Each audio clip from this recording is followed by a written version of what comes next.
Okay guys, I'm going to model this cam from 4.12 cams in motion in Fusion 360.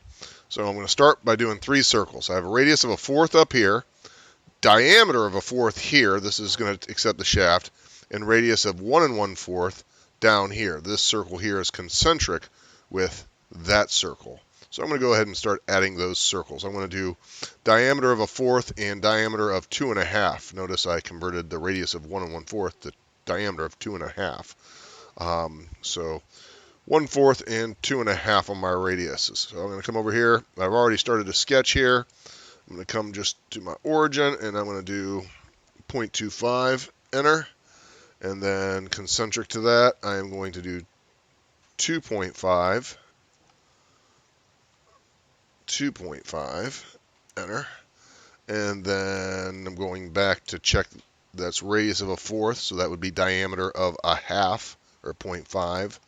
I'm going to go ahead and add another circle that is vertically above that. It's not constrained vertically, but I can constrain that if I'd like. And I'm going to go ahead and go back and check. All right, my only other measurement is I want 1 1/4 inches between the center of this radius and the center of this circle here. So that's going to be a dimension added in here, and then I can go ahead and construct the cam. So I want that to be 1.25, enter. Okay, that's a strange looking cam, but I can do this. I'm now going to add some lines in here. I'm going to add a line from this side to that side, and from this side to this side. I'm then going to, let's see, what's the word I'm going to do? I'm going to use a tangent constraint. I'll touch this line and then that line, and then this line and that line.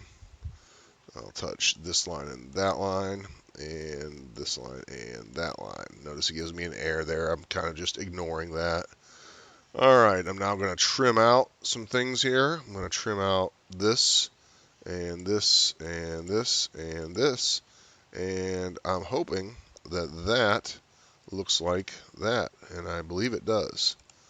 Alright, so now I'm going to go ahead and give it a thickness of 1/4 of an inch.